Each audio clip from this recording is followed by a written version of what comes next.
Hey, everybody. Welcome back to the Ravens Outpost. And I am your host, Lee McNew. I've got a good show planned for you tonight, hopefully. Hopefully. I want to welcome everybody that's in chat right now. Hiker X, you were the first in line. Claude, you shows up. And let's see who has it. Mopar Bill. Glad to see you up and around, buddy. Glad to see you up and around, man. Hope you're doing okay. Hope everybody's doing okay out there. Oh, boy. I know how it goes.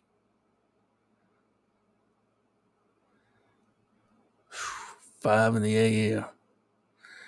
Ray Dawes in the chat. How you doing, Ray?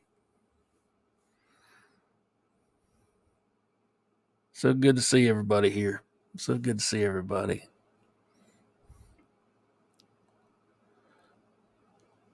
Been digging around in the archives, seeing if I can see what I can find, and been digging up all kinds of stuff.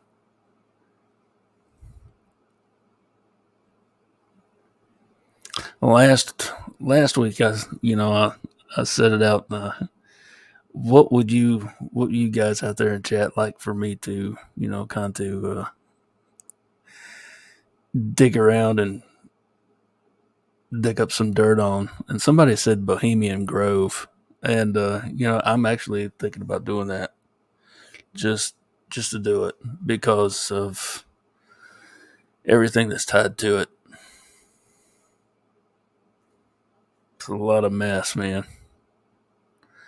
uh Astro traveling, yep. That was you, wasn't it? Yep.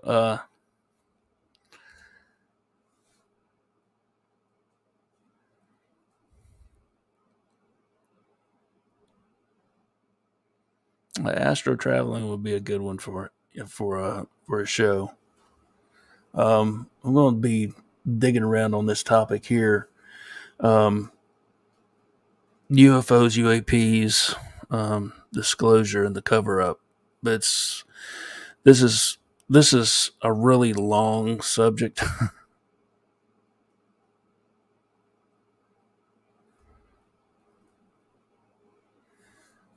Uh-huh. This is going to be sorry, reading chat. This is going to be a long subject. I don't know if I'll actually be able to get to everything that I want to get to tonight. So I'm probably be going to do a part 2 next week, more than likely. Um, but I've come across some really interesting stuff that you guys might be interested in. Um, got some notes here that I've been taking notes a lot here lately.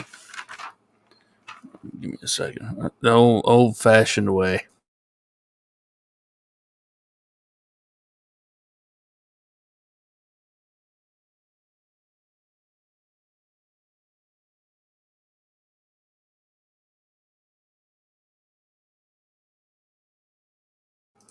So I've been learning a lot about terminology and where all this new jargon comes from, and that um, everybody knows now that UAP is something they've just added here within the last 10 years or so. It's become more popular, and that's actually a that's whistleblower jargon. And there was a point there where, when it come down to whistleblowers, people coming out and speaking out against the UFO cover up, um, and not just that. After the big Senate hearing on UFOs, UAPs, and extraterrestrial contact and what have you, there was discussion about um, people in the private sector, the ufologists, the UFO researchers, people like, associated with, like MUFON. um, who's the BFRO of the UFO world. They were talking about going after them and shutting them down, but they're coming out with um,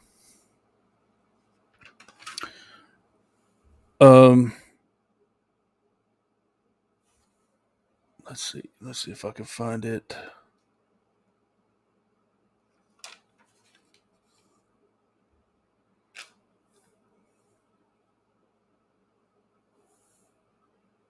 Let's see.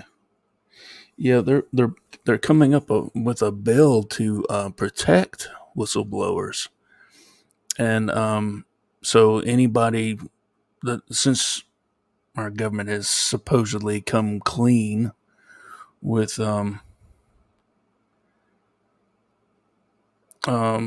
their disclosure, which is commonly referred to now as a soft disclosure. There's a lot that they're admitting to that we basically have already known.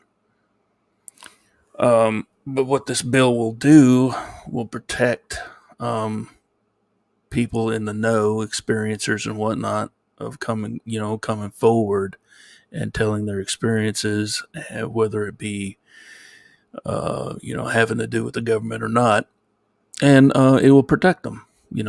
Uh,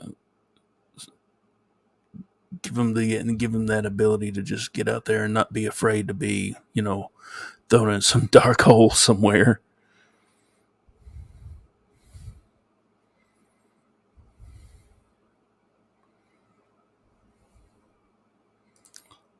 Let's see.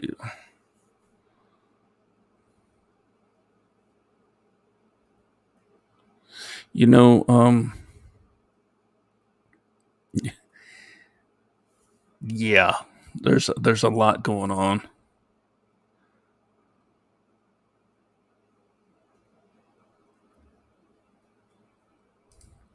You're right about that.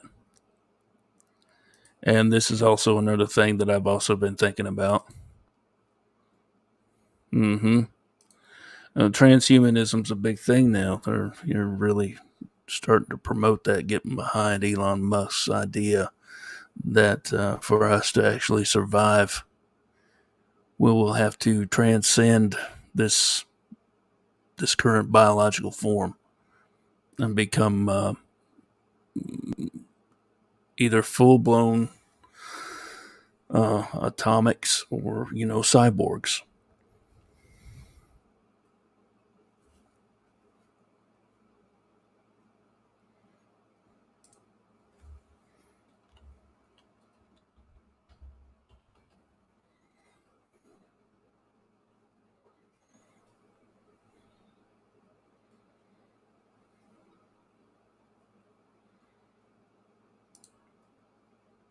Let's see, hold on just a second.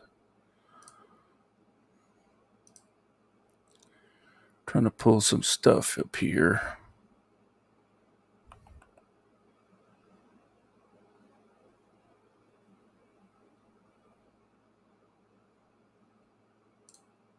There we go.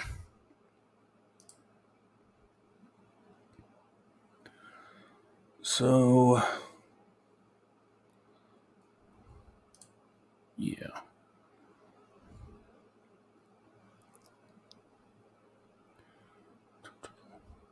Yeah, that Neuralink is a thing. Um, uh, I don't know how I feel about all that. I really don't. Some people are just like, hell no, I won't go. But I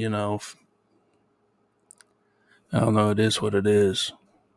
But when we're talking about uh,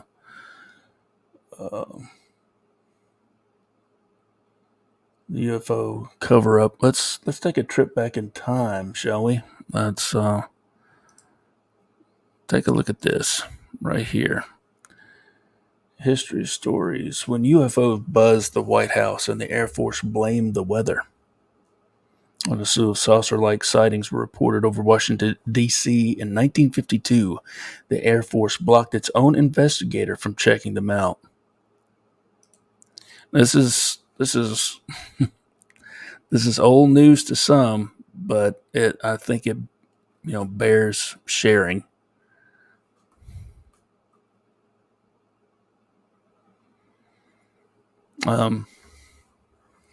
1952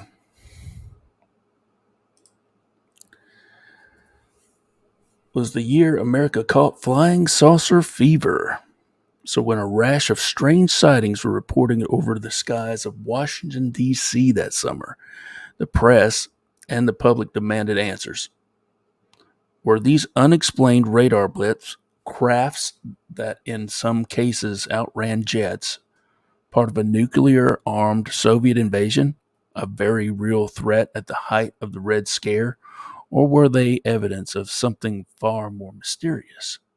The Washington, D.C. sightings of July 1952, also known as the Big Flap, hold a special place in the history of unidentified flying objects.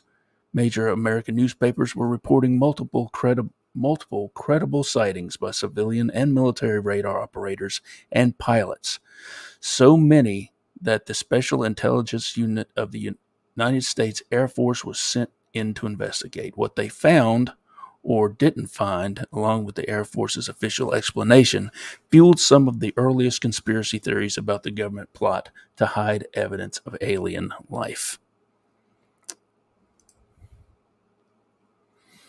So, I mean, that's just the tip of the iceberg there. Um,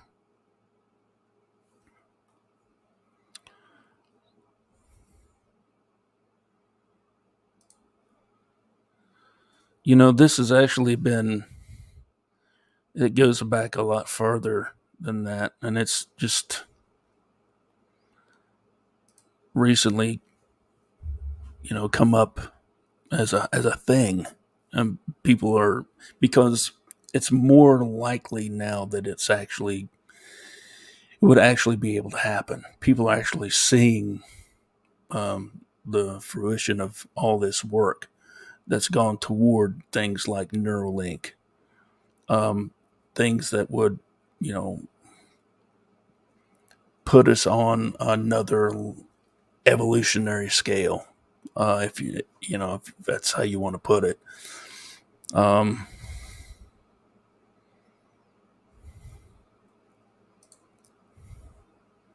I don't know much about that one.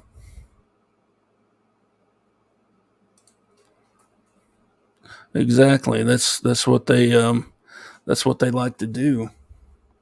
But you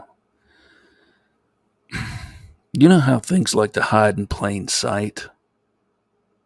And the soft disclosure, and the soft disclosure is more or less this, put out there when a lot of other things have, the public's interest caught. It's like a sleight of hand. It's been put out there, but they're like, people don't really care. And the reason, we here, I believe, live in our own little bubble. We do. We live in our bubble. Um, and I don't mean that in a bad way.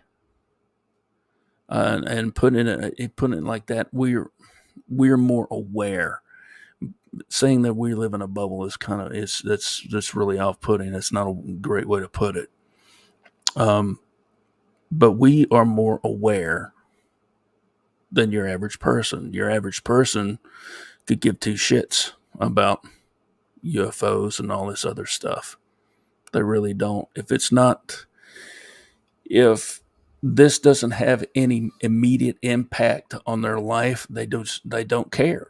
People just generally don't care. They're too worried about making ends meet, um, and putting food on the table and making sure their kids are taken care of or whatnot, or just trying to survive.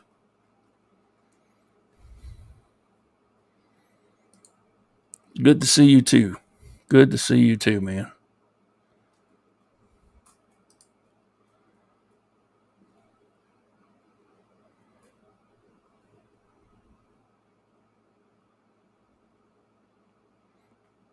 Now, for the sake of YouTube, yeah, that is allegedly what happened.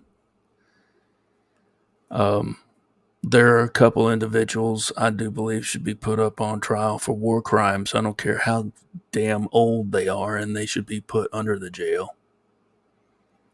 Um,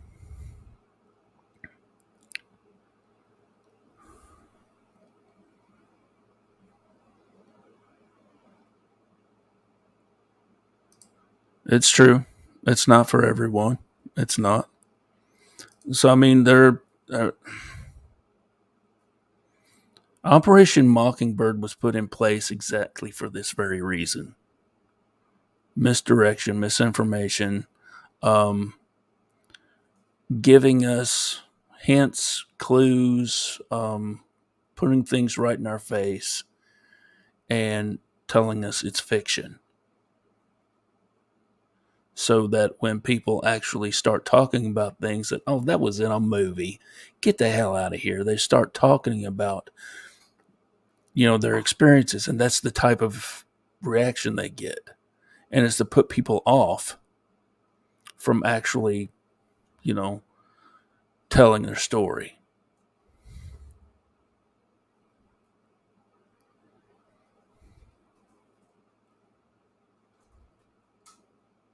Hey, Bat Mom, how you doing? So let's see.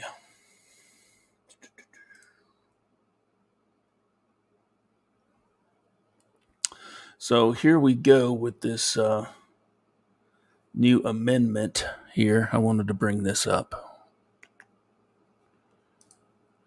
This is UFO whistleblowers would get immunity under new amendment. The language would give government employees and contractors immunity from reprisal for coming forward about UFO encounters and programs.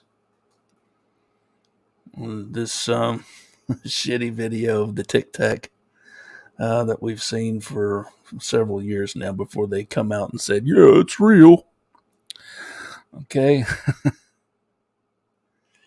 In an effort to protect those with information about unidentified aerial phenomena (UAPs) and increase the influx of reports about them. Representative Mike Gallagher, Representative Wisconsin, has introduced an amendment to the fiscal year 2023 National Defense Authorization Act. The amendment would establish a process within the government for reporting UAPs and provide whistleblower-like protections, Gallagher spokesman Jordan Dunn told the War Zone Thursday morning.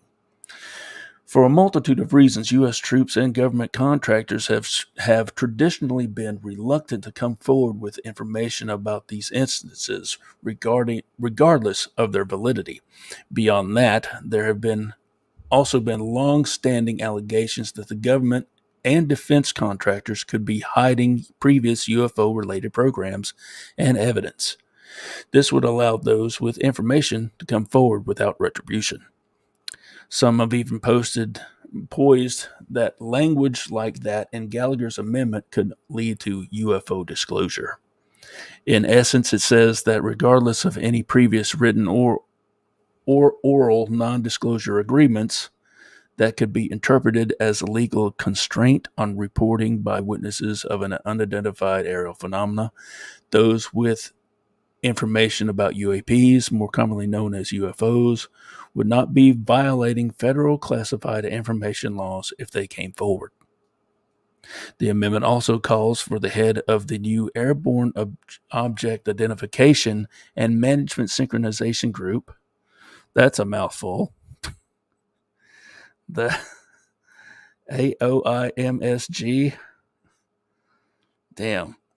Tasked with the investigating UAPs on behalf of the Defense Secretary and Director of National Intelligence to establish a secure system for receiving reports of any events relating to UAPs and any government or government contractor activity or program related to UAPs.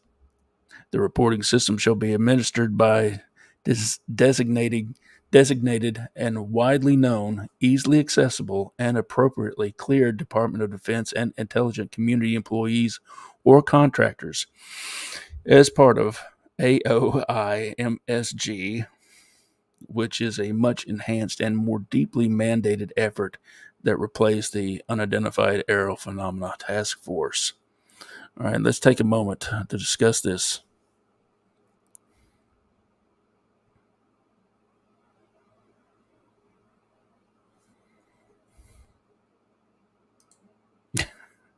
Yeah, I know, right?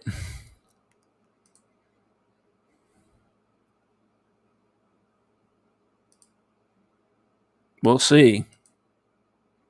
We'll see. I'm going to speak my own mind regardless. They can suck it, you know? But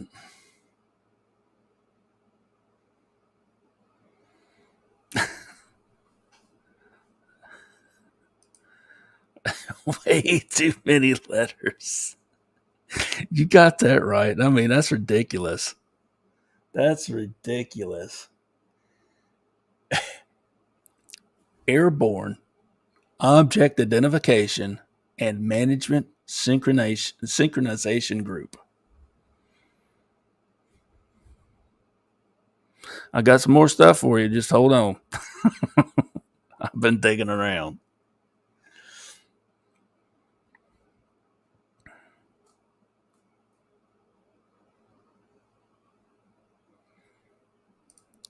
Yeah. Xfinity can be real shitty in some places. Trust me, I know. I got it too.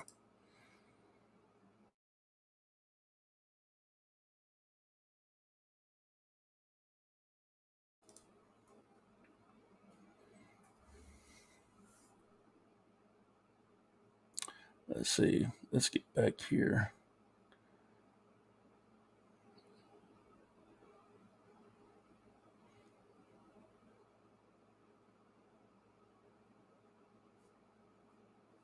Okay, here we go. Here's a nice little tidbit here. You got to chew on, Ray. Here we go.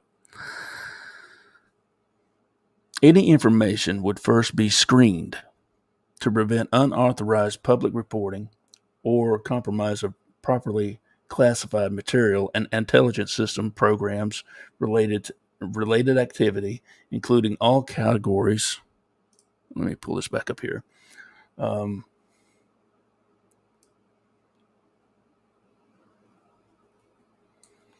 all categories and levels of special access and compartmented access programs, current, historical, and future. That's a hell of a clause. However, federal agencies and contractors working with the government would be precluded from taking action, including suspending security clearance for those who report UAP incidents and information. And those who are retaliated against may bring private civil action for all appropriate remedies. Here we go.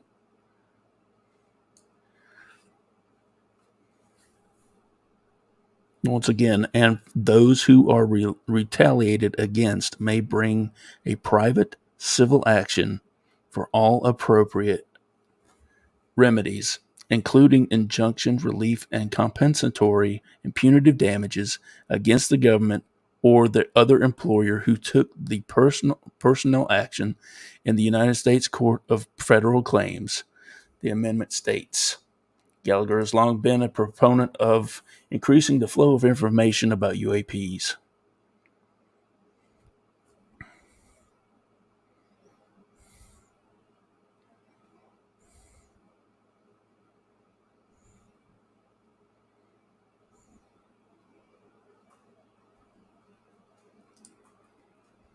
Yeah, yeah, that's something we've talked about a lot here, and it's something I touched on too.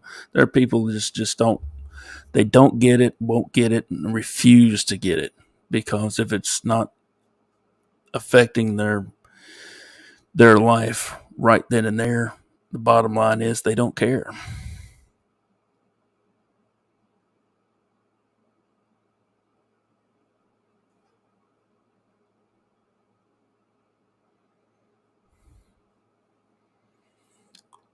This is a this is a pretty long article. I touch on some of the the bigger stuff there. But let's see.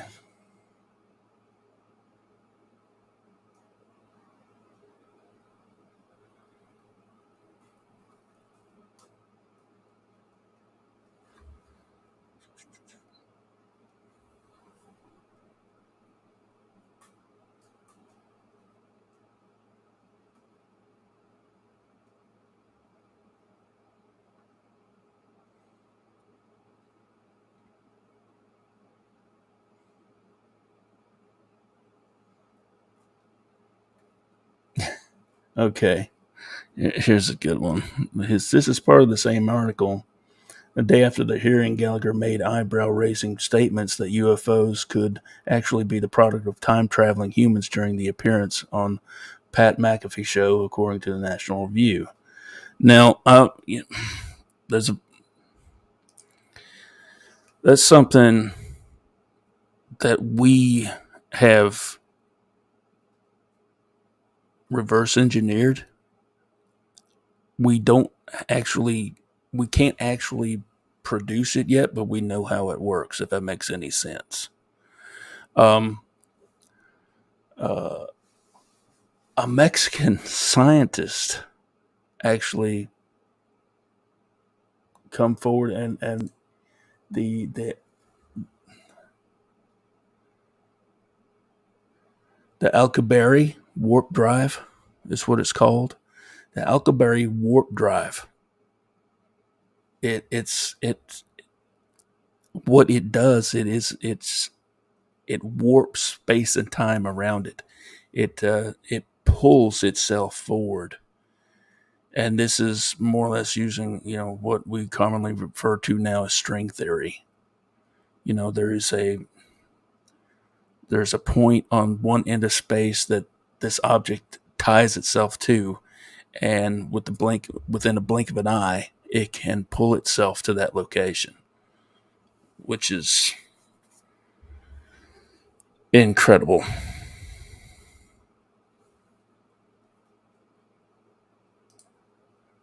That's right, Ray. Others, that's exactly. They're incapable. They just don't. Some people just do not want to believe that any of this is real. They can't. Once that paradigm shifts, some people will actually snap.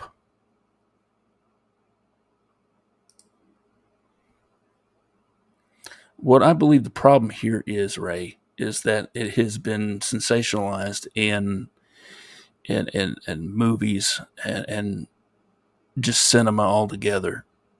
That people look at as total fiction. Um, we have been our the information has been diluted so much. Uh, the fact that flying saucers are looked at as a joke, but Bob Lazar said that's exactly what he worked on, and there have been people who tried to debunk him and could not successfully. Um, he tried he he's tried to come forward over the years.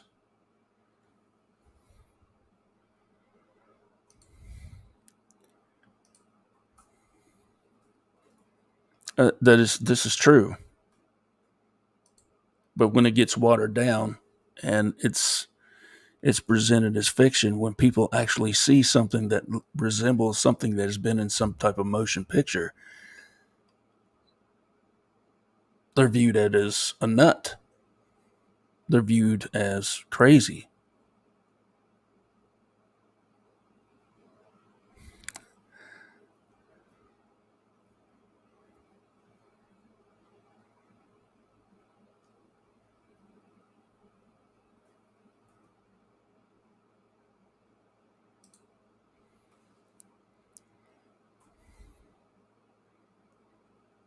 Oh, but I'm this right here. This alien. No, there's no proof of aliens swooping into our atmosphere. There's no. There are countries who are looking at some of these objects that are being described as cubes surrounded by a translucent sphere. And these things move in and out. They appear and disappear, which they are either using um, that warp drive technology, or they're transdimensional. They're able to move in and out of our space time continuum.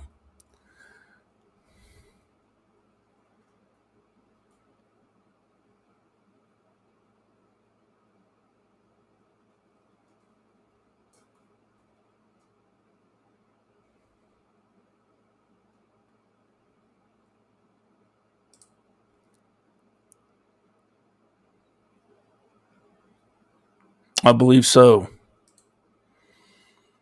Um,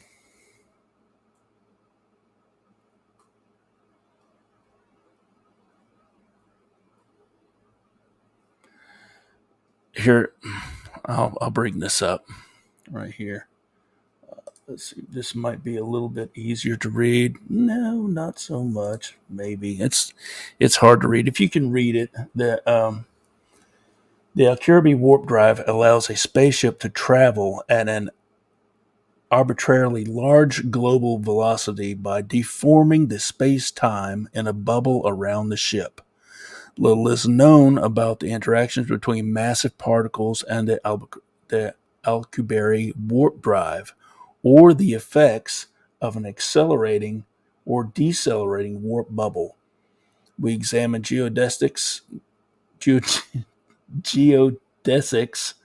representative of the paths of null and massive particles, with a range of initial velocities from negative c to c, interacting with an Alcubierre warp bubble traveling at a range of global, subliminal, and superliminal velocities on both constant and variable velocity paths. The key result for null particles match that which would be expected of massive test particles as they approach plus minus c. And it goes on like that. It says velocity. Let's see. Let's skip forward. High energy and velocity, and become time locked for a duration of that time in the bubble, experiencing very little proper time between entering and eventually leaving the bubble. There is that technology. I mean, we have it here, and a lot of it is attributed to this right here, element 115, the infamous alien element mentioned by Bob Lazar over a decade ago, is added to the periodic table. So,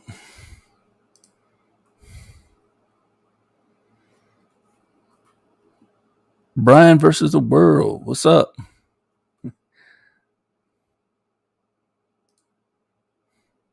The Borg. Yeah, pretty much.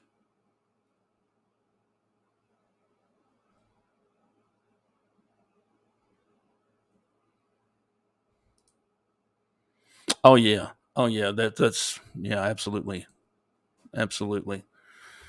Um, what we have here in the civilian sector is, like Ray says, 30 to 50 years behind what they have. Um, the question is, how did they reverse engineer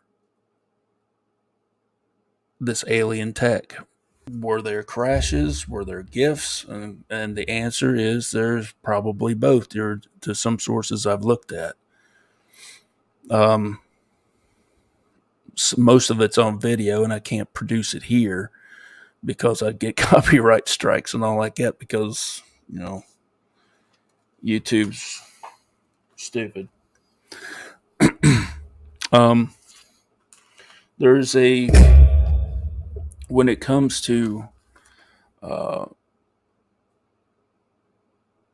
this, the security level clearance, actually nuclear intelligence is trumped by UFO intelligence. So when we're talking about extraterrestrial um, intelligence, as far as technology, that goes above nuclear. So if you've got a nuclear physicist working on nuclear bombs or whatever, they probably won't be able to access the information that deals with ET tech, and that is USAP, unacknowledged secret access projects. There's that out there, and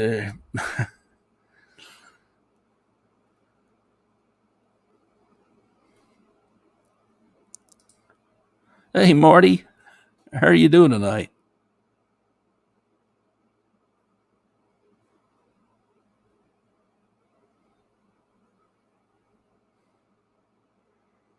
Let's see. Hey, don't knock Star Trek, man. The tricorder and the communicators, our modern cell phone now. Hey, Jen, how's everybody doing tonight?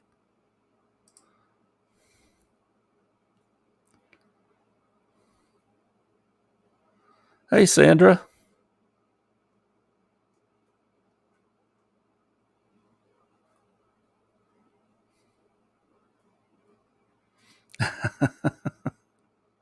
That's right. Let's see.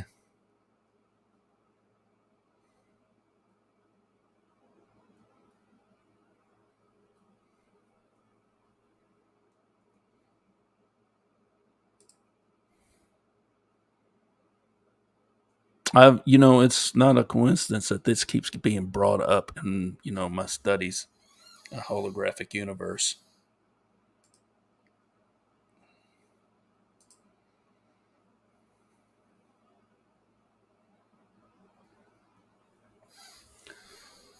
So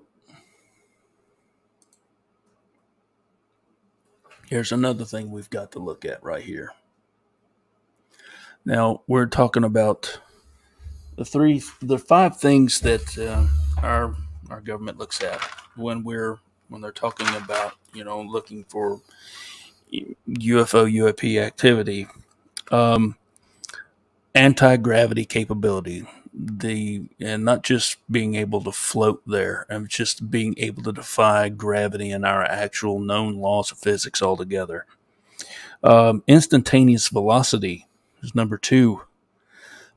Being able to uh, travel at supersonic speeds without producing a sonic boom. They will break the sound barrier 10 times over and not make a ripple in the air. Hypersonic capability without a signature. They leave no vapor trail whatsoever. Their propulsion system is beyond anything we know of. And the ability to cloak, the invisibility. Are they actually going invisible, or are they a trans-dimensional craft that are able to slip in and out of our reality at will? And five, the transmedium capability, the ability to traverse space, in space, in the atmosphere, and in the ocean as well. There are a lot. There are a lot of studies about um, unidentified flying objects traversing in the ocean.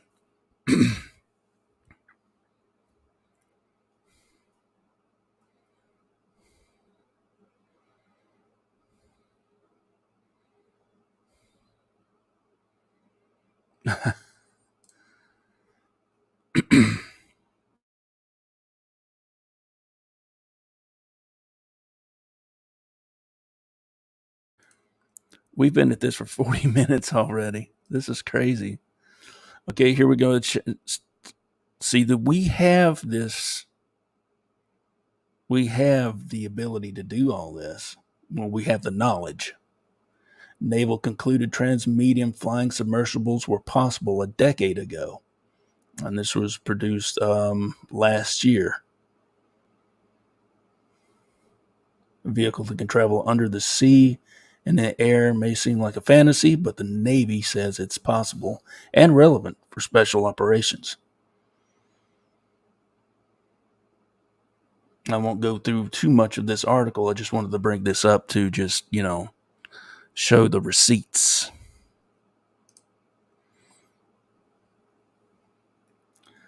So, we take a look at all this disclosure and all the cover up. And, there's a lot of mistrust for the government. And that's, hell, fire. There's a reason behind all that. There's a reason why we have such a mistrust of the government. And who all here remembers something called the Church Committee?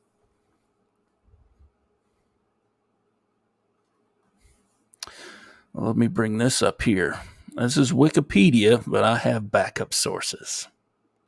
Try to always have at least one backup source. Okay. Not to be confused with the 2005 Church Report about U.S. detention operations. The Church Committee, formerly the United States Senate Select Committee to study government operations with respect to intelligence activities, was a U.S. Senate Select Committee, Lord have mercy, committee in 1975 that investigated abuses by the Central Intelligence Agency, National Security Agency, Federal Bureau of Investigations, and the Internal Revenue Service. All of our favorite acronyms, folks. All of our favorite. Chaired by Idaho Senator Frank Church. The committee was part of a series of investigations into intelligence abuses in 1975, dubbed the Year of Intelligence, including its House counterpart, the Pike Committee, and the Presidential Rockefeller Commission. The committee's efforts led to the establishment of the permanent U.S. Senate Select Committee on Intelligence. The most shocking revelations of the committee included Operation MK Ultra. I do believe we've talked about that a time or two. MK Ultra, involving the drugging and torturing of unwitting U.S. citizens as part of a human experimentation on mind control. COINTELPRO, involving the surveillance and infiltration of American political and civil rights organizations. Family Jewels, a CIA program to covertly assassinate foreign leaders. Operation Mockingbird, as a systematic propaganda campaign with domestic and foreign journalists operating as CIA assets and dozens of U.S. news organizations providing cover for CIA activity.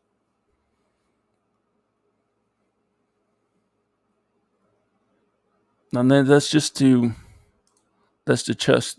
touch on some of it.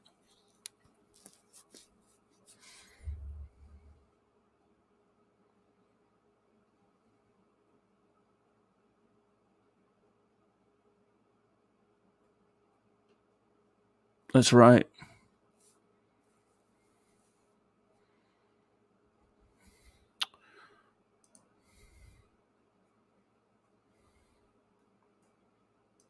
Look, we've been lied to. We've been subject of testing. It's hard to tell how much testing we're being subjugated to now.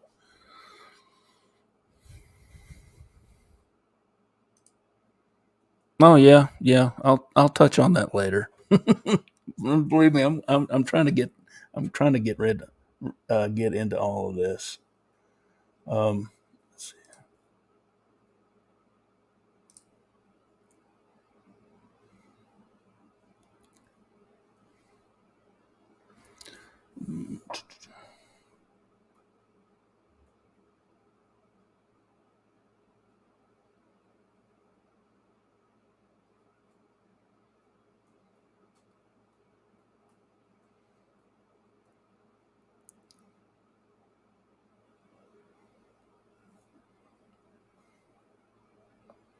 Let's see. Sorry for the silence here.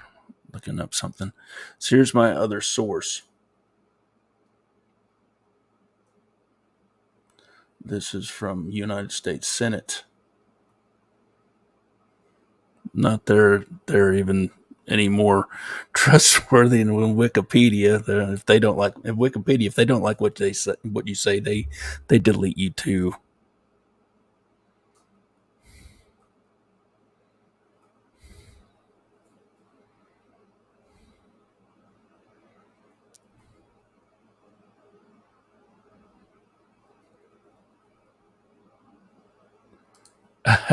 National security. Of course, they're going to cover it up. If anything has security behind it, you better believe they're lying to you about something.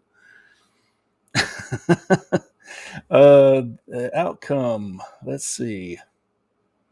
After holding 126 full committee meetings, 40 subcommittee hearings, interviewing some 800 witnesses in public and closed sessions, and combing through 110,000 documents, the committee published its final report on April 29, 1976.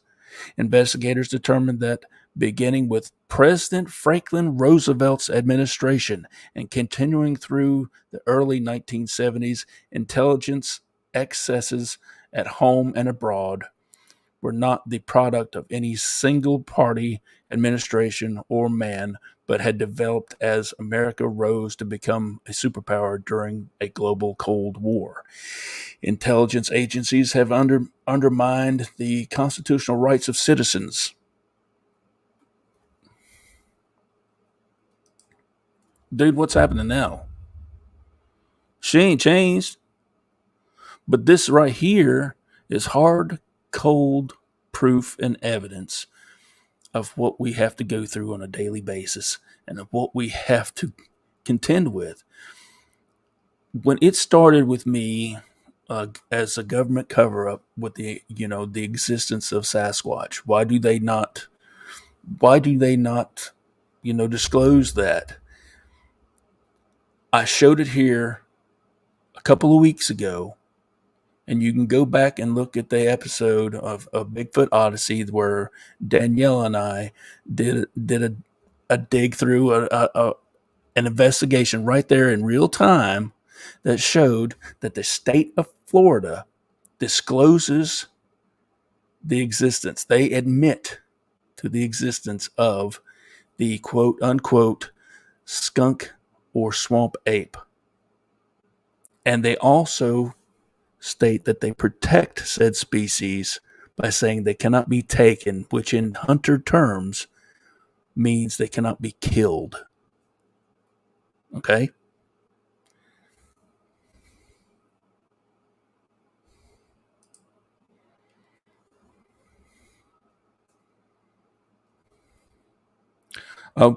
So there's some people who lose their minds, but I do believe also that there are people who are like, oh, yeah, well, we knew that shit already.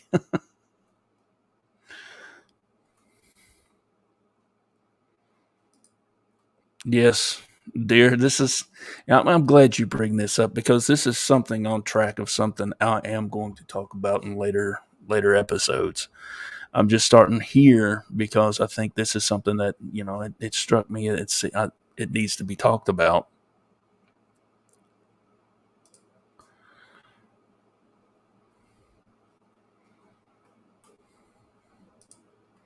Um, when you're talking about the Great Reset, and you're talking about, obviously, if you guys are wondering about my, sudden, uh, what would you say? I wouldn't say fascination, but we'll go with that for now.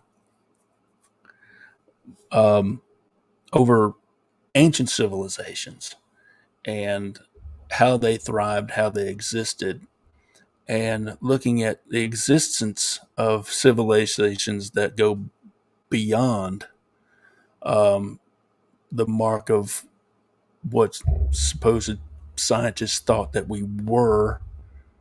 They only say that we've been around as uh, an actual advanced civilization for just so many years.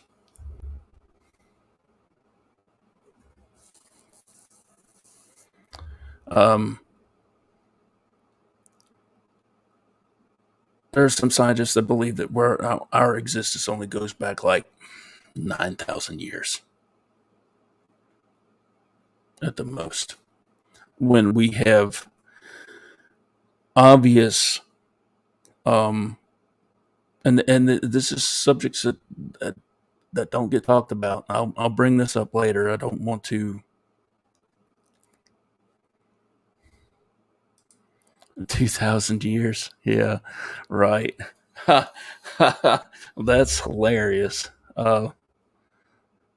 But Göbekli Tepe is a prime example of civilization with advanced, for the time, advanced stonework, masonry, architecture, uh, agriculture, in a time where scientists and archaeologists said, "Well, they're only hunter gatherers." They were painting on walls. Um, no, they were not.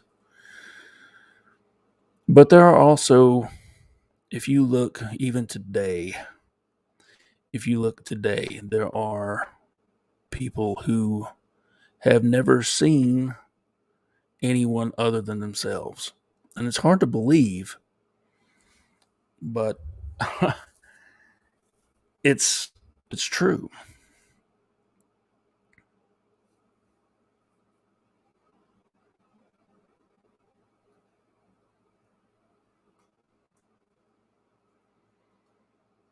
Mhm. Hey guys, am I broadcasting okay? If I'm if you can hear me and see me okay, could you give me a thumbs up in chat? If not,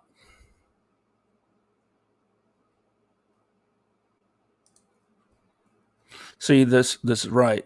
20,000-year-old sandal that looks machine made. Cool. Thanks, Ray. Um, I'm getting this message that my connection is pretty bad.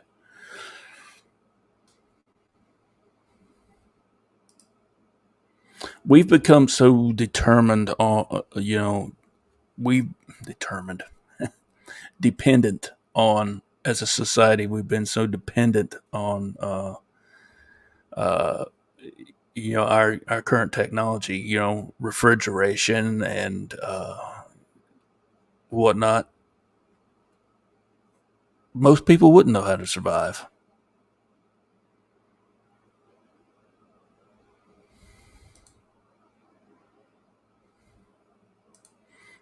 I know, right? Go back like Tepe. Go back like Tepe. Go back. It sounds like blah, blah, blah, blah, blah. Oh, but Göbekli Tepe is fascinating. The fact that it's well past, and most of what they've uncovered is just the top portion. There are other structures still underneath the ground. Um, you're looking at,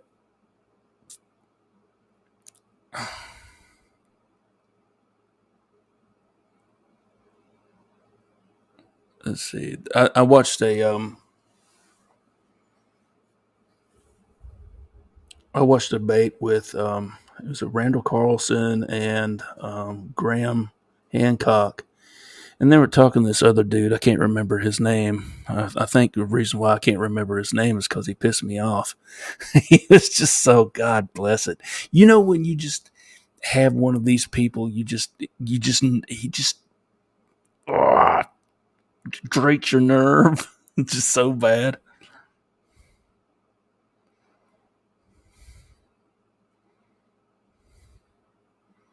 Yeah, he was one of those guys. It's just, you take something that's common sense, and it was just so much semantics there with this guy. He was just dancing around. It's like he did not want to listen to what they had to say.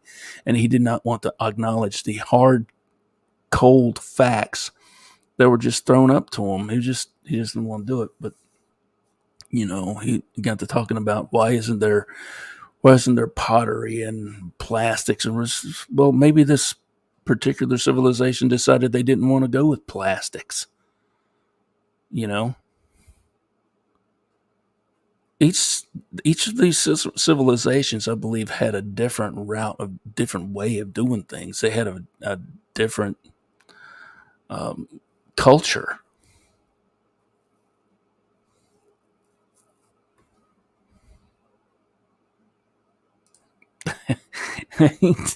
Well, yeah, I'm like, oh, this ain't the mall.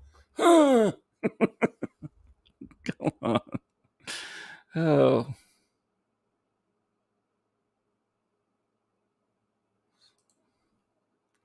see, that's another thing. It all would have been gone in the amount of time it had been buried, and the decomposition process. A lot of stuff would have been gone.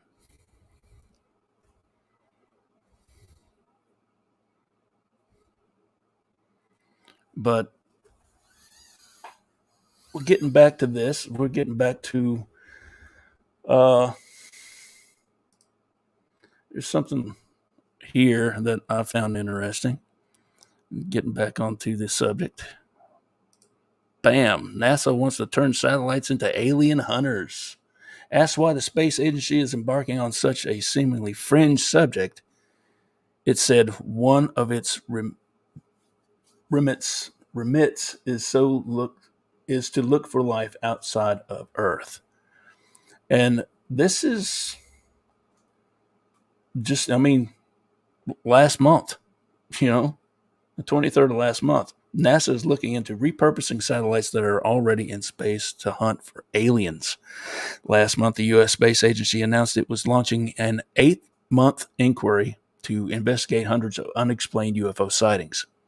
The inquiry is being led by Dr. Thomas Zurbechin. Oh, Lord, me and these names. Of NASA Science Mission uh, Directorate, who has begun investigating whether satellites in space could be repurposed to give another view on strange aerial phenomena reported from Earth. Speaking to journalists in London this week, Colonel Pam Milroy, the deputy administrator of NASA, said this team is going to be looking at questions like, do we have sensors that can see things? Take another look at the evidence. One of the big questions that Thomas asked is, we have a ton of satellites looking down on Earth. Are any of them useful? That's a very good question. I mean, look. Here we go. Well, of course they're used for spying on us, man.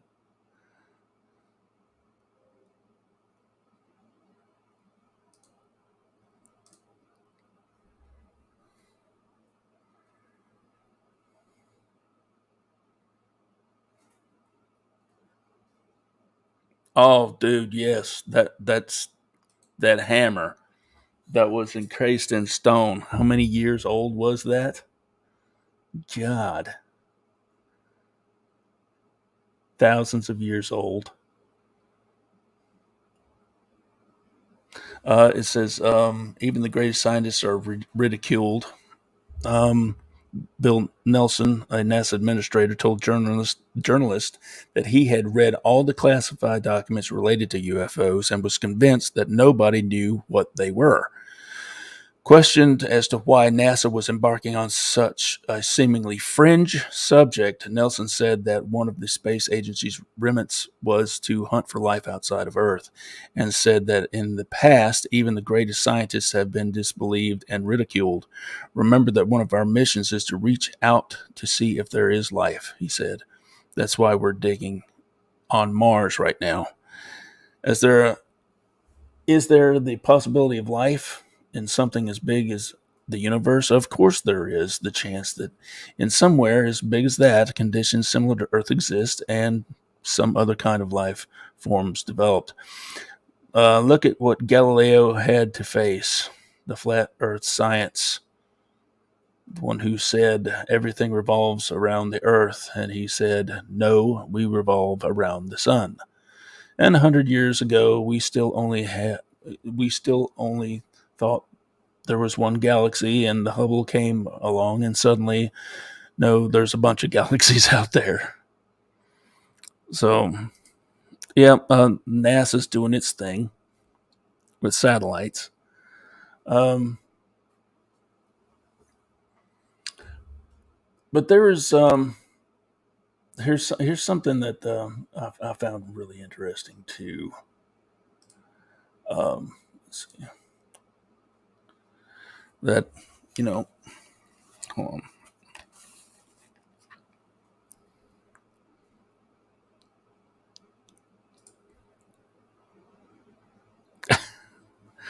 Well, yeah, I mean, it's that soft disclosure I was talking about earlier, Ray. I mean, it's like, well, we're doing this and we're doing that. We've already been doing. They've probably already been doing it for years.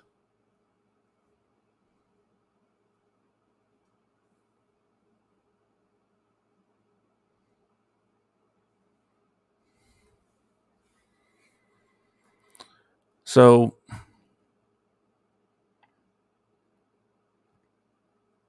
China, they've already got their sources and they're looking into it. They're heavily looking into it. Russia's been looking into it.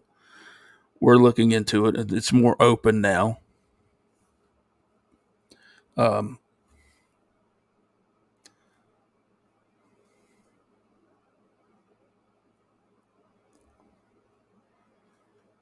there was an article on the 13th of June. Pull this up right here. Aliens could have visited Earth. Russia investigating UFOs. Dmitry Rogozin, head of Russia's uh, Roscosmos, a space agency, has said Russian officials are conducting studies into UFO reports. The space agency chief said that he was aware of unidentified flying object accounts provided by pilots, and those reports often came back after their test flights. Rogozin said that in the interview with the uh, Russia 24 news channel that 99.9% of all reports were later identified as atmospheric and other physical phenomena, but also considered that we might be subject to some extra external observation. We can study bacteria, but we can also be studied just like bacteria, he added, according to Russian type blah blah blah. But this one right here, no, not this one. Yeah, this one right here. This is from 1989.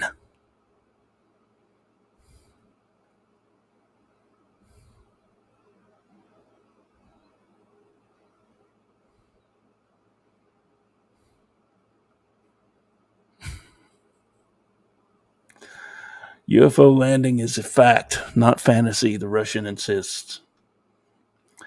Um, it says it is not a joke, nor a hoax, nor a sign of mental instability, nor an attempt to drum up local tourism by drawing the curious, the Soviet press agency TASS insisted today in discussion of what it called an extraterrestrial visit in southern Russia.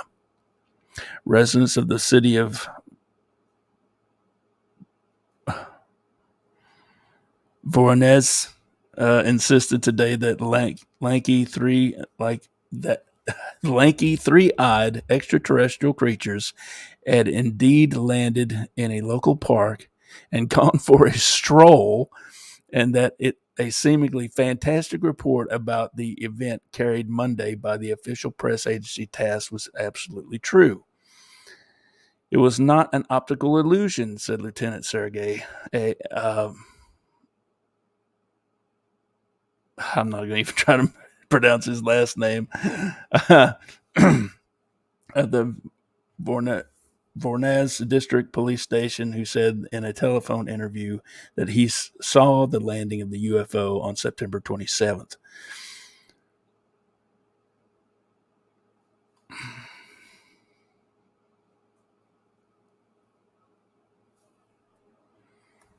It said it was certainly a body flying in the sky, moving noiselessly at a high speed and very low altitude. Anything is possible. To be honest, Lieutenant Maev said he was a little skeptical himself when he first saw the object. I thought I must be really tired, he said, but I rubbed my eyes and it didn't go away. Then I figured in this day and age, anything is possible. Using the sensationalist tone that has lately infected the once staid TASS, the press agency today provided more details of the UFO landing in a city 300 miles southwest of Moscow. So, there's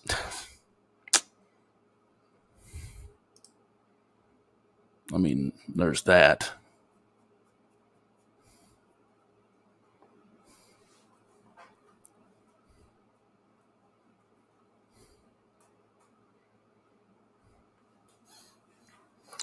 Um, I'm going to try and bring up some of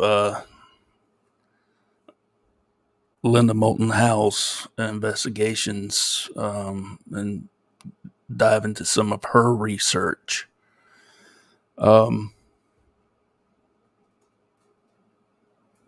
It's really interesting when you get down to what you know where she names some of the alien races. Um, I'll try to mention some of her sources because I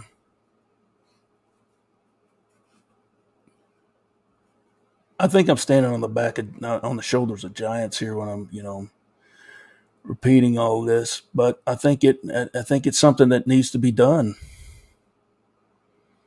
But I'm going to get into a little something here that goes on to more evidence. A little something I wanted to touch on too is that there is a study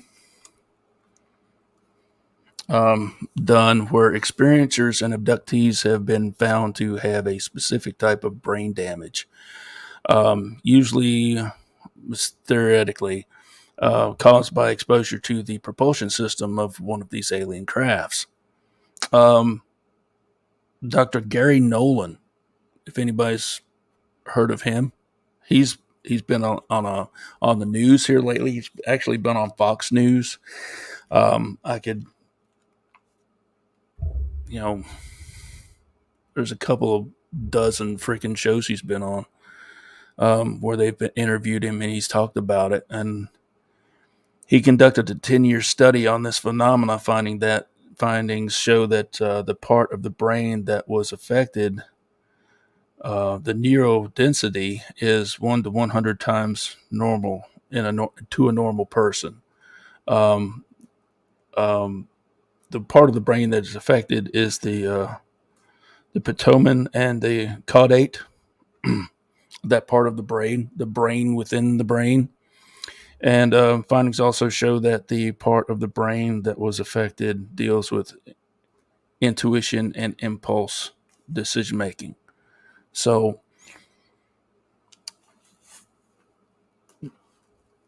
I don't know if you guys remember, this has been a while back when I started, discussing how, I started getting into the whole theory of energy, frequency, and vibration, and how in my earlier uh, studies of looking into things and my research, finding that a lot of people who had interactions with, we're going to start here with Sasquatch, right? How a lot of these people, I believe, were marked at some point in time, And then I began to formulate this theory that how their vibrational frequency was different, and it caused them to be more susceptible to paranormal, just not just cryptid, but just paranormal activity. They were more likely to have an interaction with UFOs. They were more apt to have a ghost sighting or see a cryptid of some type. And in this research, that that part of the brain was so advanced that they believe that this is a scientifically proven fact now, or fact is a strong word. Let's go back and call it what it is, a theory. There's a scientific theory that that part of the brain being developed the way it is makes this person more susceptible to contact with an ET. And if that is so, then it's more, I believe, and I'm no doctor, but hey, 2 plus 2 is 4. I believe that also leads them down the path to the ability to be able to experience other types of paranormal activity. So it's all in the brain. It's all connected. Isn't that what we say here, Ray? It's all connected. And I'm trying to draw all this together a little bit at a time. It's a web, and I'm pulling and I'm pulling and pulling, and it's just the more I pull, the more I see I need to pull, and it's just it seems like it never ends. It does. It seems like it never ends. All of this, and it's so much for you to take in at one time. So I'm taking it I'm taking it in baby steps. And I wanted to bring this information to you guys tonight to see what you guys think. So, and there are times when I used to think, I used to say the veil is thin, and I don't, I don't so much think the veil is as thin. Maybe there are places, where,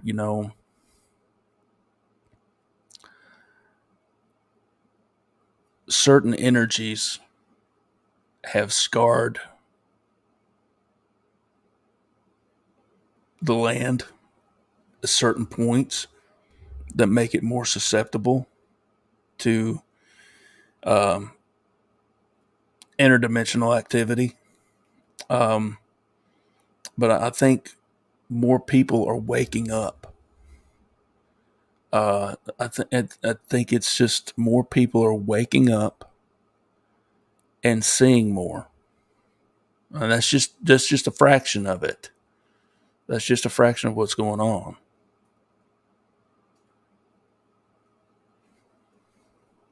If that makes any sense. I mean, when we're looking at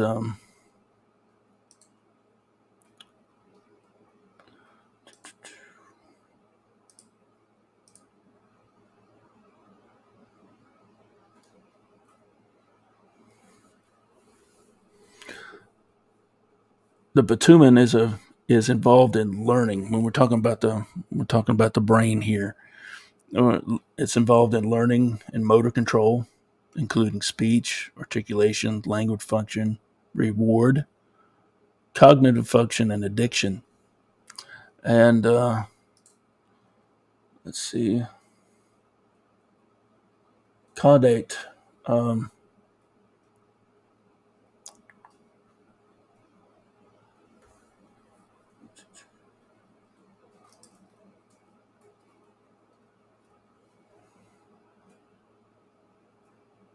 um, caudate nucleus is a paired C shape, the subcortical structure which lies deep inside the brain near the thalamus. So all that's located right close together, and what is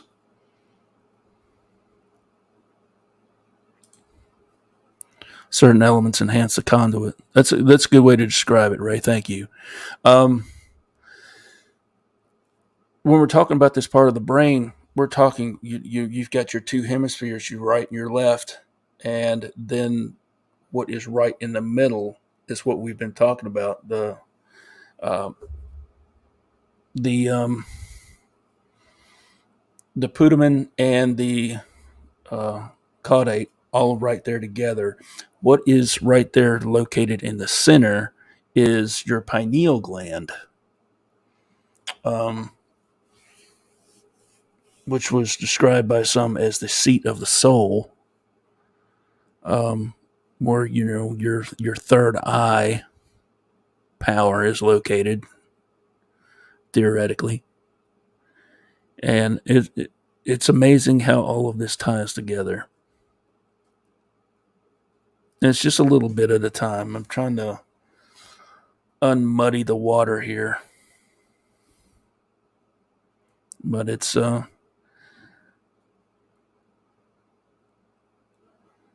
great.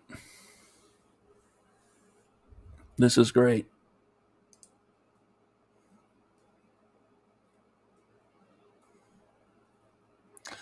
So I would like to take a moment to shine a light on this individual right here.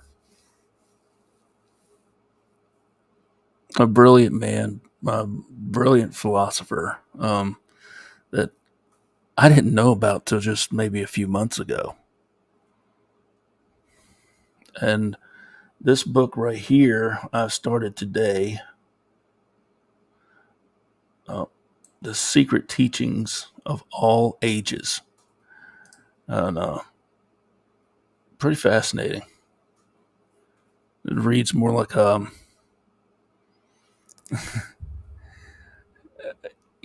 an encyclopedia. It's one of these things where you can go through it a piece at a time, in order, but you don't have to. Um, and most of his lectures, he gave lectures. I mean, lectures and lectures and lectures and lectures. And I've listened to a bunch of them already. And, considering how old they are, it's fascinating and how accurate they are for, an application of today. I mean, it is aged like a fine wine in my opinion. But he's you can tell how old it is by how he speaks. But if you can get over that, and if you can, um, you know, look to his genius, then I highly recommend you take a dive into. Um, let's see. Yeah, I'm just now getting my feet wet and all this, and it's been going on for 5 years now. Um, I dabbled in it for years, and just realized just here recently just how ignorant I was, and I'm trying to in pulling all these strings. I'm trying to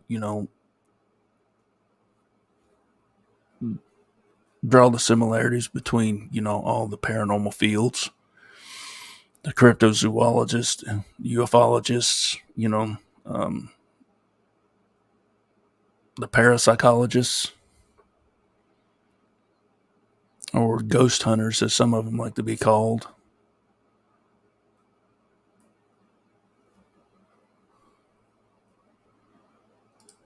Yes, that's right. I was reading about that today. He never used notes. The man was a genius, plain and simple. He was a genius.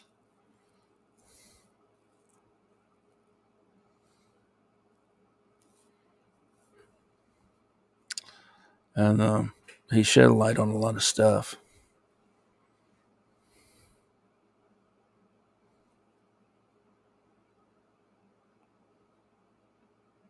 So I'll take a moment to wrap this up. Like I said, I'm going to try and do a part 2 next week. Try to get into a little bit more stuff, where the last little segment here was about, its effects on the brain, and um, how they're actually doing research on that. Uh, as far as people who've, had contact, whether they have been abducted or they've actually, had a encounter of the third kind or maybe the fifth kind.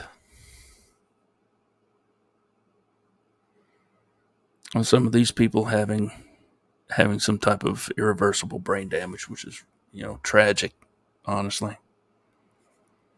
Um, what's causing all that? I want to kind of shine a spotlight on Travis Walton. If you guys are not familiar with who he is, I'll bring you up to speed next week. Travis Walton is a to me fascinating, if not controversial, subject. And some people are like, well, that never happened, or some people are like, absolutely it happened. And I'm thinking it did happen. I don't think he's lying anything about that. Um, he was on Joe Rogan, and Joe Rogan said, well, he believes what happened. And he's him and Bob Lazar. I'm going to talk a lot about Bob Lazar too. Bring him up some. Uh, get into more of the ancient civilizations and their tie-in with some type of UFO phenomena. Yeah, Jen. Good night. Thank you for coming by. Thank you for the chat. And yeah, I'm going to be wrapping up here too.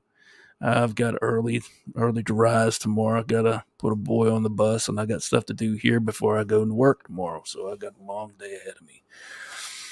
But yeah, I took the day to do some deep diving and gather all this information for everybody together here, and hopefully, I'm hoping that it made sense. Hopefully, I shed some light on something, and woke up some brain cells. Um, I just want everybody to think outside that box, which I believe everybody here tonight does. That's not a problem. But those who tune in afterward, hopefully you get something out of this. Hopefully you will turn the page of a book or actually do some research on your own. I mean, this isn't me talking here. This is all this. I've got my receipts. I put them before you tonight. No, so you're very welcome, hiker. You're very welcome. Thank you for coming by. Every last one of you have a wealth of information and knowledge with you, and I love your contribution to every show that I put on here. You, like I said, and I said before, I'll say it again. You guys are as much a part of this show as I am. I wouldn't be here without you. So, and I'm going to call it a night. An hour and a half. I think it went off pretty well.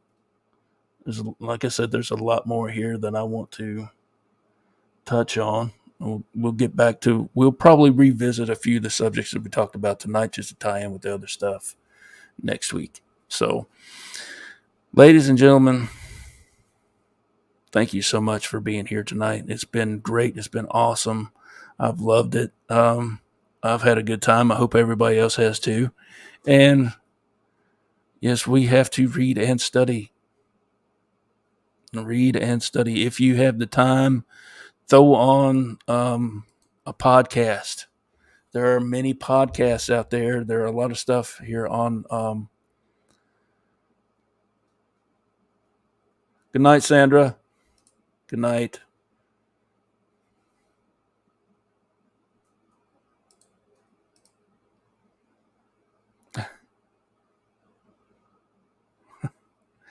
We have we have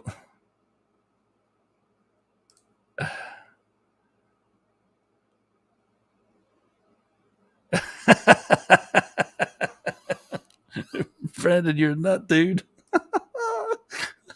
That's great. Oh, thanks, thanks everybody for stopping by, and thank for everybody who's contributed to the chat. I mean, I've loved every bit of it. Um, you guys are a great bunch, and you by far were the most intelligent bunches I've seen out here. You do contribute so much, and to my knowledge, I mean, every time somebody comes on here, oh well, I've got to look into this, and I got to look into that. Um, but yeah, if you get a chance, there are a ton of free lectures on the web. Look to YouTube. YouTube's got plenty of them. That's where I go to. Spotify, you can get on there. You can find Spotify and their lectures there. It's not just music, it's podcasts as well. And if you don't have time to read, hopefully, maybe you have time to listen. I will when I'm at work. I've got a little Bluetooth speaker that I will stick behind my seat, and I'll turn on my whatever I'm listening to, whether it's YouTube or Spotify or something like that, and I will listen. I will listen. But you can do that if you have the chance, and I encourage you to do so. Let's open our minds, folks. Let's open our minds and see through the veil and see what's going on. Ladies and gentlemen, thank you so much. And until next time, y'all take care of yourselves and remember, I love you, mean it. Good night, everybody.